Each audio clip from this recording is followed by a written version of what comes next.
This is Gary Atensi with CNTV, and today we're in Denver, Colorado. We are here with Cupid's cronies. Since 2010, they've been providing a matchmaking service for those of us out here that want the real deal and are ready maybe for that last first date. Let me ask you this, April. Let's begin a little bit about yourself. How does a girl like yourself from rural Minnesota find themselves in this type of industry? Well, I have always been one to introduce people to others, and whether it was for a romantic type of relationship or maybe a business or just friendship, I would meet people and could see that they had potential to maybe connect well with someone else that I knew. So I would make introductions all the time and really just enjoyed getting to know people. So it came really naturally for me to progress in doing it professionally. Let me ask you this. Obviously, we're sitting here at the beginning of February, which is rather fitting. This is the month that basically Valentine's is a night when people are out there celebrating, finding the one, or possibly spending the night alone. Why is it now in society, are we so busy that matchmaking is even more important today than it possibly was even 30 years ago? You are absolutely correct. Our clients are busy professionals that just don't have time for online dating, and they don't want to go to meet someone at a bar or something. And so, but they want to find that person, and a way to get it done, just like anything else, is working with someone to go out and do the work for them. For them, absolutely. I mean, obviously you're dealing with professionals, so therefore they turn to a professional. Matchmaking services are out there, different models on each one of them. How does your model compare, and how does it differ for some of us consumers that basically don't have the time to compare them? Well, first of all, we aren't a dating site. A lot of people get that confused. And what we do is we get to know our clients, we sit down with them and really understand who they are. So we're essentially their recruiter, their personal recruiter, because we'll go and find the person that's the right fit for them. And we have a free database that anyone can join and be considered as that match to our clients. Whereas a lot of services will charge both individuals, so then you're only limited to that small pool of people to be able to be matched with, and the likelihood of the one being in that small pool, it seems, I mean, to me, I think it's pretty small. So that's why we wanted to open it up to anyone and everyone to be considered. And I never leave a Starbucks or the gym or a networking event without handing out my business card to at least one person. So it's all about a network and expanding it. And other people have referred many people to me as well. Sure. So it's all about who you know and who they know. So definitely you're increasing the chances with the supply and demand here. You've got a larger pool there. Obviously, we live in the information age. We expect a lot of information just at our fingertips, 24 hours a day, 7 days a week. Do you find that people are needing help in communicating the package that they're offering to the public? Well, that's a lot of it. And with online dating, people are just, they look at a photo and they think that's it. And yes, there's chemistry or not. Well, they're not even giving the person a chance, and they're not seeing how attractive that person is or isn't in real life. And that's why we meet with everybody in person to see exactly who they are. Because I've seen photos of people that look great, and then you meet them and not so much. Their personality, anyway, makes them nuts. Absolutely. And so obviously we're all looking for the successful female, or possibly looking for the millionaire next door. You don't have to be a millionaire to be a part of your program, but really you're offering a $1 million service, elite upscale for folks out there. Right, it's more of a white glove type service, if you will, because we don't just put people on a bunch of dates. We actually will take the time and meet with a lot of people before we choose the one that's right for our clients. And not only that, but we're making sure that our clients are in a good place before we set them up on a date. So I've taken clients from my first initial meeting straight over to the barber shop to get their haircut, and then shopping to get a new wardrobe, and I even shop the clearance racks if they want to make sure they get a good deal and everything. So it's about putting their best foot forward, and then from there, that's just kind of the superficial exterior things. But there's a lot of people have either maybe they are divorced, they've been married for 30 years, now they're newly out on the dating scene, I want to make sure that they are prepared and they know what they're doing when they do go out on that first date that I set them up on. So you're really customizing that advice based on where they are at in their lives. You're more than a matchmaking service because you've got supplement services. One of those is coaching, dating coaching. What do people get from dating coaching? Obviously, we get coaches for our backswing and our golf, and yet this is something that would really matter down the line. It really depends on the client and what they're looking for and where they may need some help. But we're all certified life coaches, and we use those types of tools and then apply them to dating. And sometimes people just want to learn how to connect, and maybe they want to build their confidence, or I can see that they need to build their confidence, and there's different exercises and tasks that I can do with them to help them to improve their confidence, because it's not just the physical exterior things that I talked about. There's several different layers, and there's different things that we can do to help to build them up. And it doesn't just affect their love life, but also their professional life too. And so that may be something that we could work on as well. Wonderful. And so obviously you can get some great one-on-one coaching, learn some great advice, but you guys even go a step further. We're talking about the coach being able to come out possibly on a date as a great wingman or wingwoman. Is that something as well? Well, what we do is we go into a social environment with our clients, and we'll help them to basically just break the ice and start talking to people. I may go, well, for example, I just did an event down in Florida where I walked into this bar restaurant with a client of mine, and it was a gentleman, and there were only 2 other women, single women in that place. The rest were all with a bunch of guys. So I had to kind of connect with them and introduce them to my client, and he actually got one of the girls' numbers, and he's still dating her today. So you're talking when you're out prospecting, you're basically helping them get in the mix, break the ice, if you will. The online profile has to be really important when it comes to this. Are you able to help them with the do's and don'ts? Because I imagine you've seen a quite array of everything. Yes, our goal is to help our clients get in a relationship. So some of them still want to do the online dating as well. And what we do is we can help to rewrite their profile, help them to get good photos, because everyone knows photos are extremely important. And I'll just make sure that they're writing their profile for the right type of audience. For example, women love to write novels in their profiles, whereas men don't like to read so much, or they won't, generally speaking. Yes. Anyway, so we'll try to help to customize their profile to the audience. And also with men, women will read the profile, so you want to make sure you have a good, catchy profile. It's interesting, that it's probably funny, and we can work with them, get to know who they are, and make that personality shine through on their profile. As well as, maybe we hook them up with a photographer. Sometimes I take their photos as well. Right. It just depends. And then from there, it's how do you correspond when you're messaging back and forth, and making sure that you're getting that message right when you're talking to prospective dates. So you guys are making sure they don't overdo certain things or underdo certain things. At the same time, obviously this isn't a place for your collection of selfies, I would take it. And we're talking about professional quality images is something probably you're putting through. Well, not necessarily just professional type images, but yeah, there are definitely some tips that I could give people about what are good things to do in an online profile and with photos. And yes, there's definitely lots of examples of what not to do out there. You're just there to make sure we have our best foot forward, and that there's no red flags that would possibly show otherwise. Precisely. We're a guide, we're a coach, a dating coach. Exactly. And and it's not just when they're trying to connect with someone and get that date. It's also, okay, once they went on the date, how did it go? Getting feedback and helping them to follow up, and guiding them, because a lot of guys, they don't know what to say or what to do on a date. I shouldn't say just guys, it's women too, of course, but it's up to the man most of the time to pursue the woman. Yeah, right. And they have to know what to say and how to make that move. And it's not just with online dating. It's when they're in a social setting. How do they not just break the ice, but how do they move and progress from just a chit chat type conversation to figuring out if that person is single or not, and then also getting a date and going from there and trying to build that connection, because that is something that doesn't just happen naturally for people. It does take some work, and there are techniques to really build that connection and chemistry with someone and build your conversation skills as well.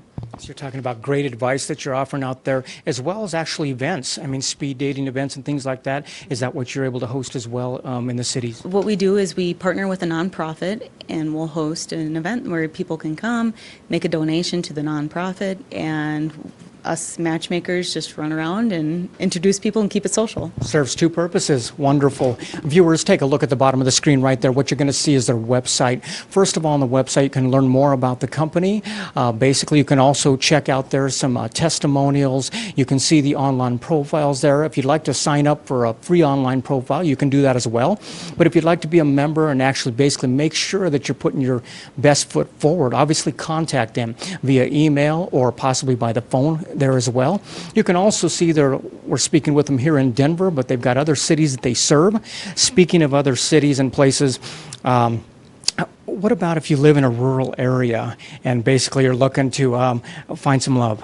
Well, that's one of the unique things about Cupid's Cronies is that we don't really have boundaries. Like, we can help people wherever they are, and we will help them to meet people on their own, but also we have connections and ways to find people and meet people. I mean, I've actually literally gone into, like, I've talked to the priest at different churches, or even the person at the grocery store, the gas station in these small towns. They know who's single in town, and sometimes you want to expand the reach, not just because everybody knows everybody in a small town. You want to go maybe somewhere a little bit bigger and expand our reach. But yeah, we actually have clients in Vail and in Aspen as well. So those are smaller cities, but there are plenty of singles there and looking for love as well.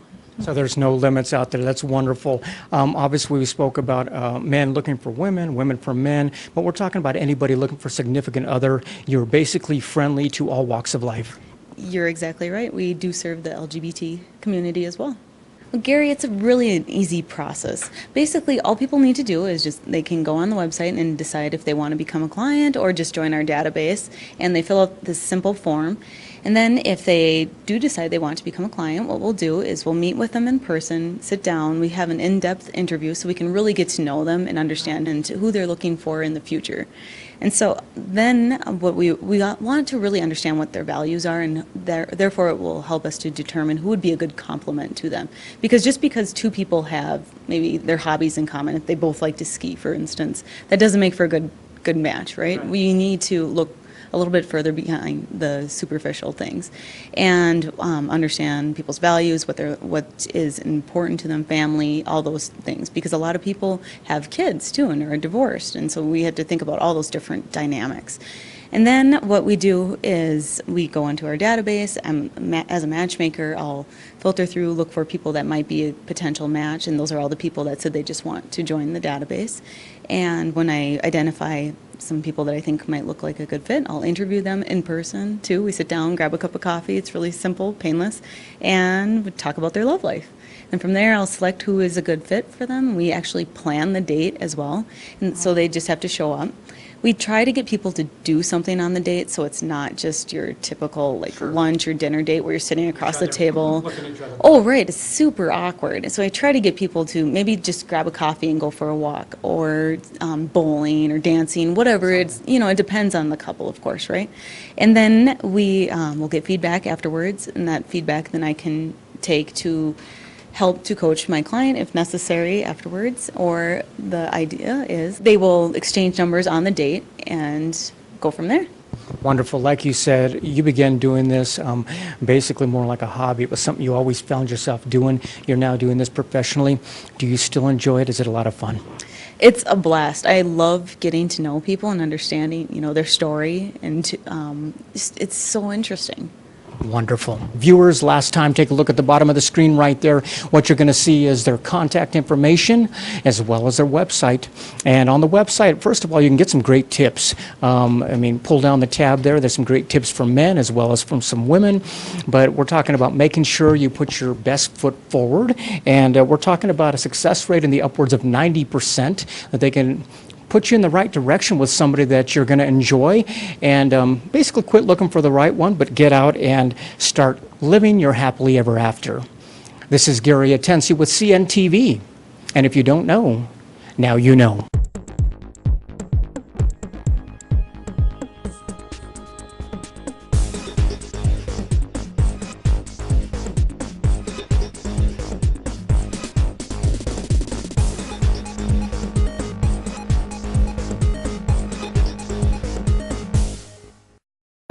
Ironwoman Chun. At Major Mom, we are passionate and skilled at decluttering and setting up customized, sustainable systems in a wide variety of households. Major Mom served in the U.S. Air Force with 2 decades of training in order management. Orderly does not mean rigid or inflexible. It means you have room in your brain to think about important things. Major Mom wants you to experience the joy of living and working in an organized and beautifully arranged environment, providing great service to busy families. We make getting organized fun.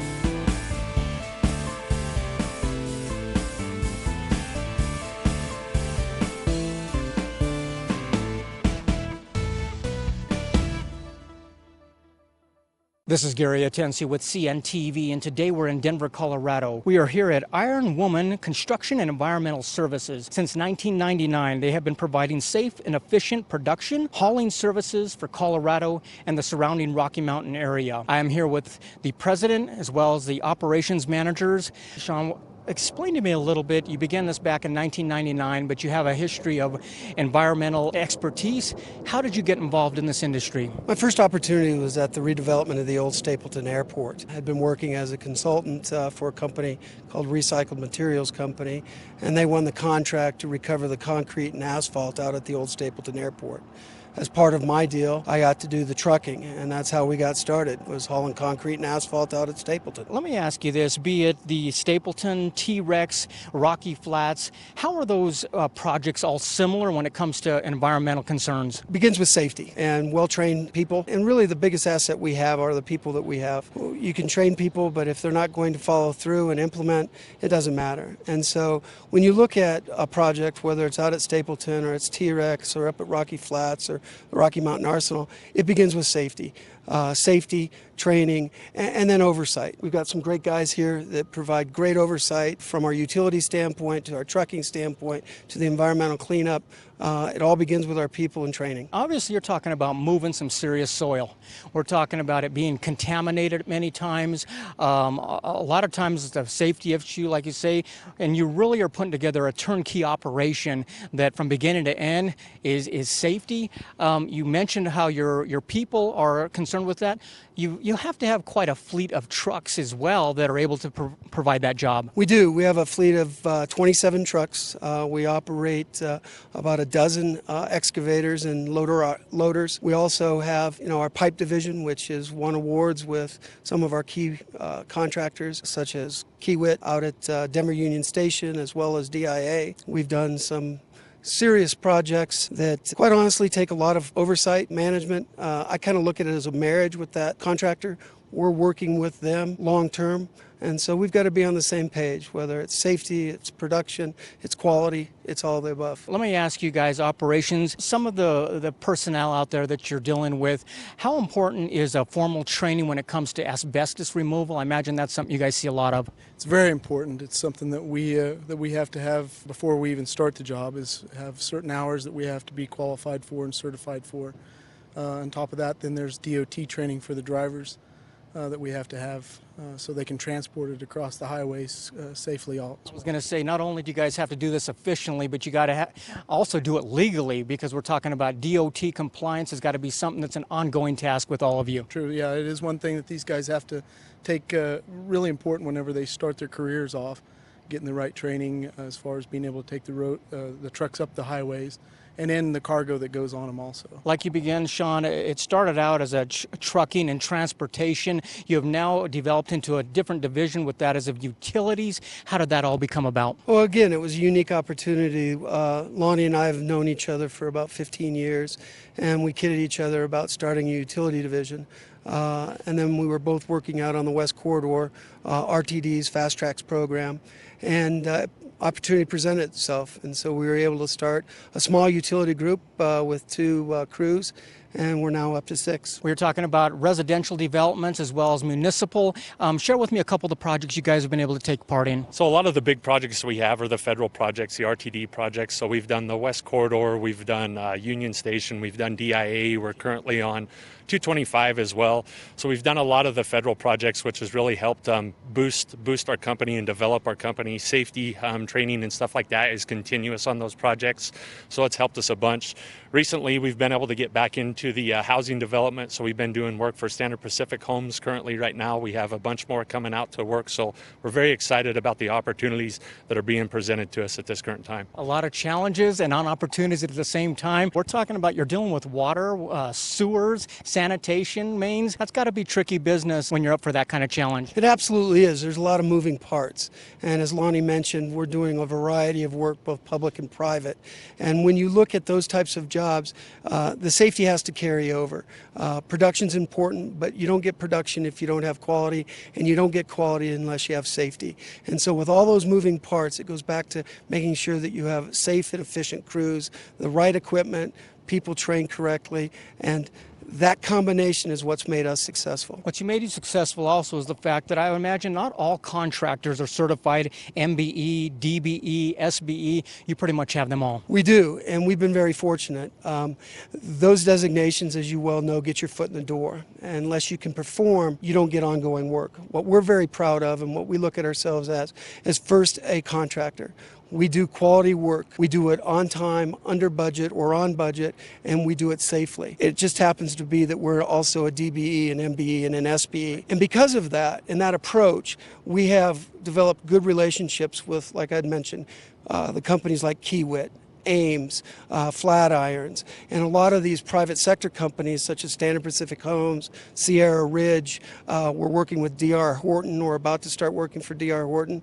And so we have a lot of these opportunities, and it's because I think that we got our first start, as Lonnie mentioned, on a lot of these large public works projects. We got our foot in the door, we performed, and they were happy with our performance. So you're saying basically that certification is like my dad used to say, I can get you the job, but I can't keep it for you. Exactly. Viewers, take a look at the bottom of the screen right there. What you're going to see is their website. On the website, first of all, you can take a look at a lot of the services they are able to provide out there, basically taking care of Colorado, but also the Rocky Mountain region as well. Many projects you can click on right there. Really some really high-profile projects they've been a part of, and it all began back in 1999 with the redevelopment of Stapleton. You can take a look there at their certifications, be it CDOT projects, and some testimonials on the site as well. Really, in this type of industry, you're a smaller company. Is that important when it comes to value, as well as also being able to focus on customer service? Absolutely. We don't carry the overhead that some of the larger companies do. And so we are a value-based company. Based on the quality, the safety, and the production that we can get, we really do offer a niche service that is of value to our contractors. Sean, this began as a small venture for you in '99. Basically, yourself as a family man. You have now got quite a few people here under one roof that are putting a lot together. How important is it for you to make sure that your employees are happy? It's very important. Happy employees are, I think, safe employees. And I keep harboring on safe because we want everybody to go home to their families. We're a family-owned business, and it's important to us that we treat our employees the way we would like to be treated. I've got kids. I don't want to miss their ball games. They have parent-teacher councils. It's important that our employees have that flexibility to meet those family demands. And so as we grow our company, we want to maintain those values of employee appreciation, employee development, and of course we're always looking to add to our family with good employees for our future growth. Last thing before I let you guys go, I have to ask about Iron Woman, the name. Obviously you wanted a name that would catch the public's attention, which it does, but it would also say something about yourself. Absolutely. I'm a Blackfoot Indian. The name Iron Woman is my great-great-maternal grandmother. She was a full-blooded Blackfoot Indian. And our logo is FE, which is from the periodic table for iron, and then of course the woman symbol. So we've got Iron Woman. Viewers, last time, take a look at the bottom of the screen right there. You're going to see their website as well as their contact information. That is Iron Woman Construction and Environmental Services, building today for a sustainable tomorrow. This is Gary Atencio with CNTV. And if you don't know, now you know.